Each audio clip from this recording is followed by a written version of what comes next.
Okay, Smackdown Live. I want to say something short about Raw.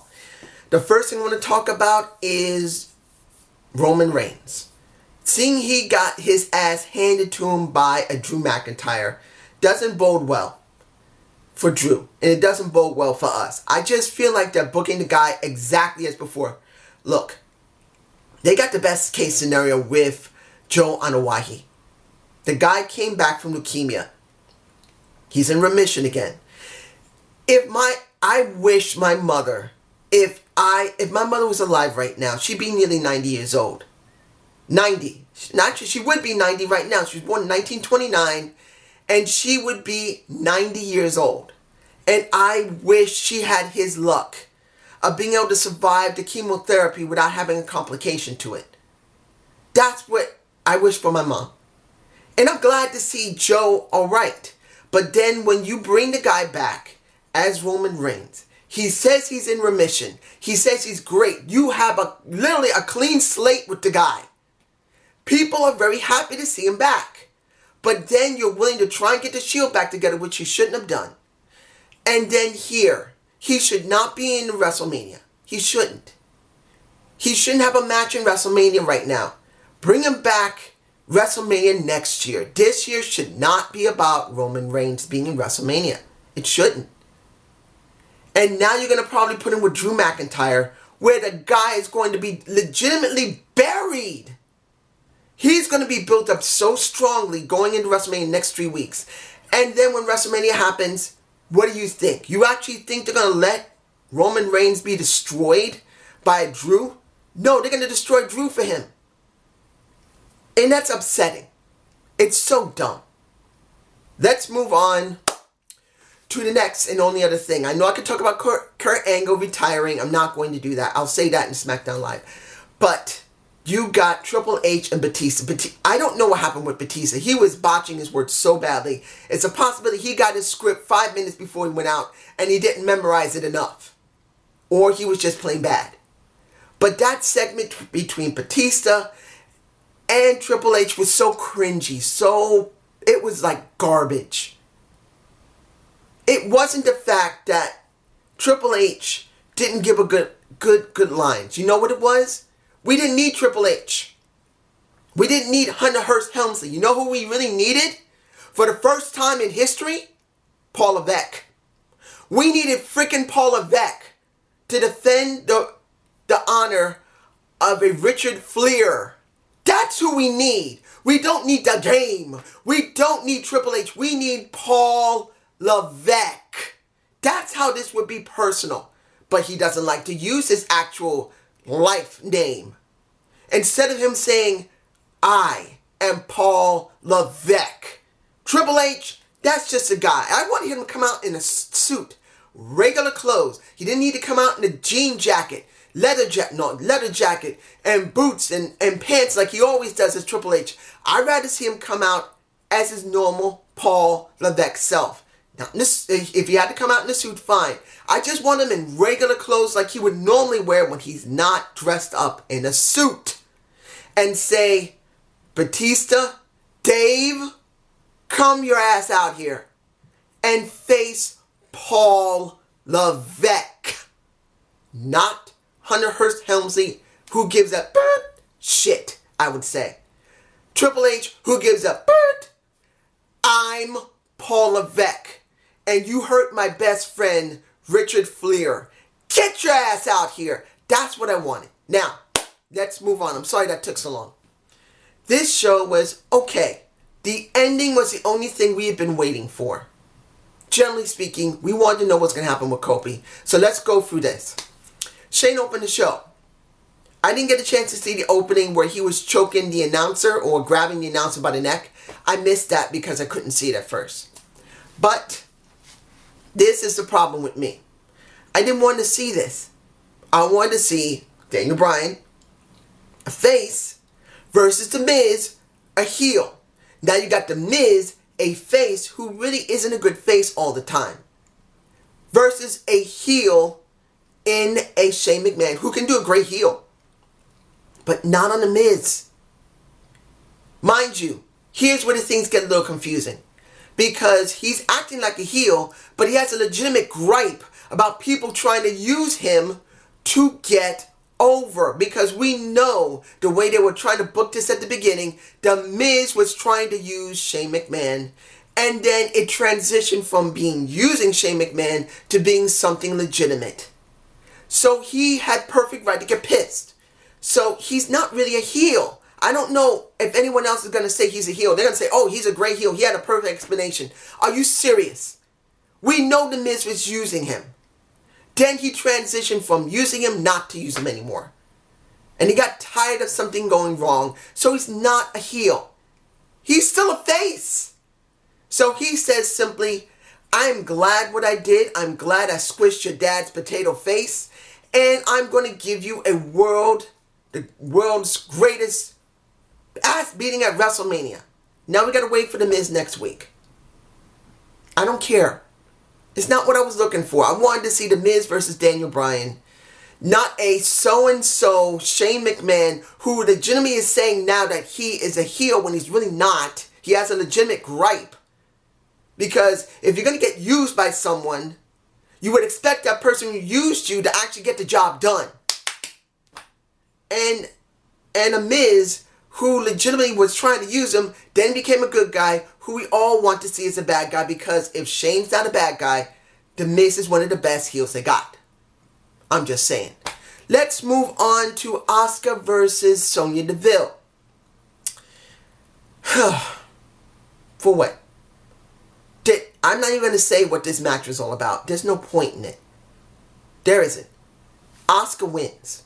But this isn't even about... This angers me beyond stink that Asuka, a woman who had nearly 900 days of continuous wins in NXT, a woman that was booked to be unstoppable, has been treated so badly that now she's in a triangle between Sonya Deville and Mandy Rose, two jobbers who should be working in the women's tag division, because there's almost no one there, because no one's talking about them going after the tag titles. They should be doing that.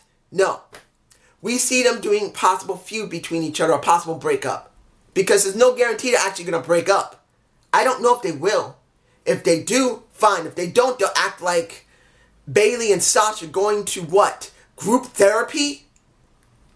I'm not even going to say who's Shelby. Are they going to go to Dr. Shelby now? I don't care.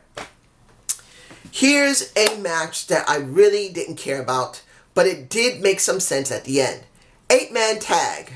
The faces of the Hardy Boys, Ricochet and Aleister Black, and I still don't believe that Aleister Black and Ricochet should be teamed up. I've been hearing people say it's great to see them teamed up. No. Aleister Black's persona should not be working with Ricochet.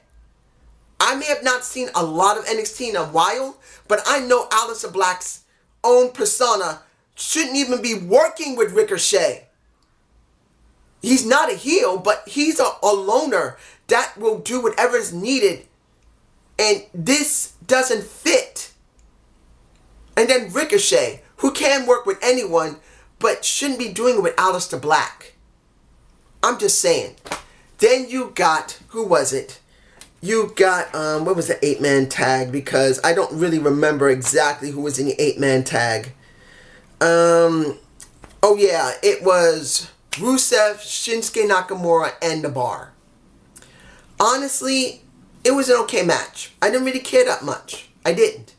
Not until New Day came out and destroyed everybody because it was so angry with what happened at Fastlane. That was okay. Because we now know something was going to happen later in the night between Vince and Kofi. I know one person's not liking this, but still, you're going to have to deal with it, my friend. Let me finish. I know you're going to say what you're going to say in the comments, but I hope you will have an open mind, which you don't. And I'm not offending you. You know what you've been saying in my comments. The words you've been saying about Kofi. I was hoping you would remember I said you want to curse someone out. Curse out Vince. Call him those names. Kofi's not the problem here. Vince is. But anyway, the Usos come out. Usos come out, say that they care about seeing everybody all riled up, seeing New Day all riled up, taking theirs. and they're ready for anybody in the tag team division. Welcome to the Uso Penitentiary. Yes, and what does that mean? What does it mean? Does this mean that the Usos are going to have a match at WrestleMania? Are they going to have a a fatal 5-way at WrestleMania? Is that what they're going to be given? Instead of giving the Usos a one-on-one match with another team, if this is the way it's going, the Usos, if they're not going to be bothered by Ricochet and Aleister Black, you're going to probably have the Usos at WrestleMania having a elimination tag match? Are you serious? Instead of giving them relevance, you're making them mean nothing because you just throw them in with a big group of people. I might be wrong. Maybe they will get a one-on-one with another tag team. Maybe it will be Aleister Black and Ricochet, because you never know. I know Ricochet and Aleister Black may have a match. I forgot who they're going to be up against on Raw. I don't remember. Anyway, I think they will be going up against the Revival again before WrestleMania. And maybe they'll go up against the Usos and they may combine the titles at WrestleMania. You never know. Who knows? Let's move on. Okay. Becky Lynch had a moment. That was bad. She's in my face right now. When I saw her come down, she's still limping. Worse yet, when she started talking and the crowd started cheering, the crowd's cheers were very, very soft. Look how far she's fallen.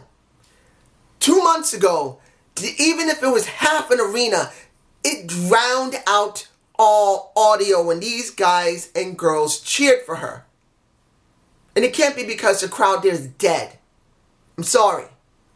She's been losing it for a while. Even one of my videos saying that Becky Lynch has lost steam. And she has. It is so freaking sad to see Becky Lynch, who was so hot months ago, cool off so badly. And then Charlotte comes out. There's no point in me really saying much about what Charlotte said. The one thing, well, let's take that back. There's one thing that did offend me. She said for 4 years she has been the top of the food chain. She is the best. And ain't nobody better than her. Really?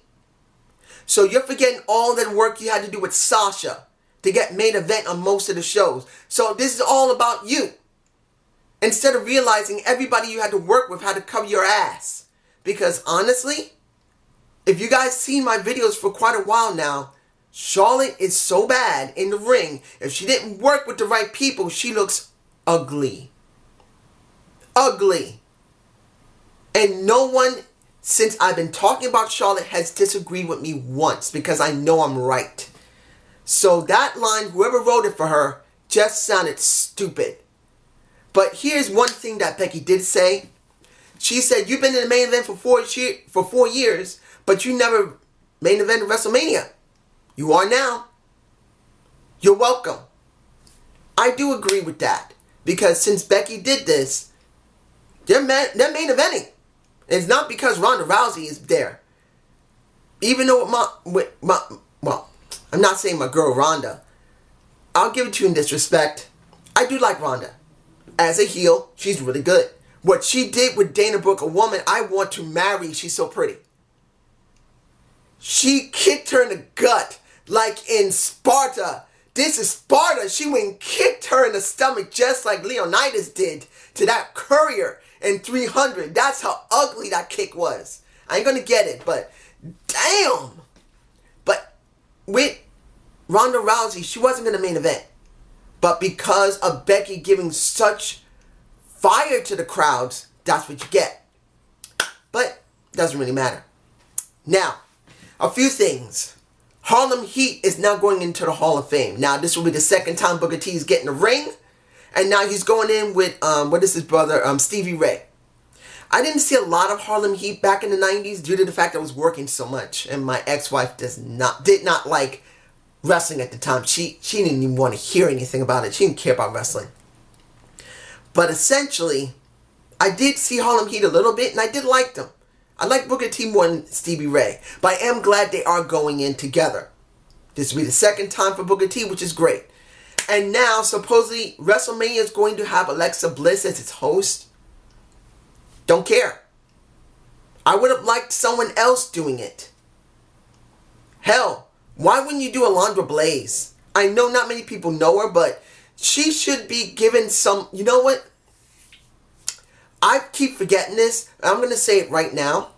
Alundra Blaze should have been given something special. Because she's one of the fruit... It angers me that they care more about Beth Phoenix than Alundra Blaze, who went over to WCW and threw the damn title into the garbage and said the WWE is done. She is a true pioneer in women's wrestling. Women's wrestling. And she's not given any honors. Now, if she didn't want to have any honors, fine. If she didn't want to be involved in wrestling, fine. But if she does, and WWE's done nothing, I hate you for that, WWE. Now, let's see. Let's do the last match, which will be the World's Champion and Daniel Bryan and his sidekick, Eric Rowan, or Eric, with Mustafa Ali and Kevin Owens. This match, I feel sorry for Mustafa Ali. I do. That match he took the night before, night before last, in Fastlane, he was sacrificed to the lambs. He shouldn't have been out there. Here, once again, he gets destroyed. This time it was Eric who did the job. It wasn't Daniel Bryan. It was Eric. It was just sad. Sad that he's getting destroyed. He's supposed to mean something. He's jobbing now. As I thought. Everyone said Mustafa Ali is going to have his moment. He's going to have his time. Really? I'm going to say this again to anyone who believes Mustafa Ali is going to get a moment. Really? Really? You actually believe Mustafa Ali is going to get your joy of getting a WWE Championship title match and actually winning? Are you serious? You'll be lucky if he even gets the U.S. title. You'll be lucky if he gets the U.S. title. If. End up like Samoa Joe. And there's another match.